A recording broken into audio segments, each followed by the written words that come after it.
El BNG denuncia las distintas medidas que han afectado a la sanidad en los últimos tiempos y que van encaminadas a la privatización.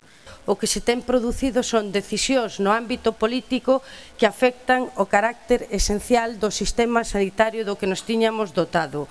Decisións que condicionan non só o carácter universal da sanidade pública, senón tamén o seu carácter gratuito.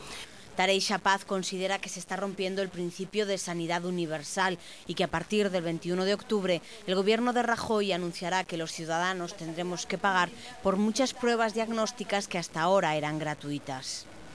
E agora xa sabemos que o señor Rajoy ten previsto para despois das eleccións ao Parlamento de Galiza, para despois do 21 de outubro, porque así se comprometeu coa Unión Europea e así xa llo confirmou a Unión Europea, que se van quitar tamén da carteira básica de servizos públicos moitas actuacións que até agora viñamos disfrutando na sanidade pública.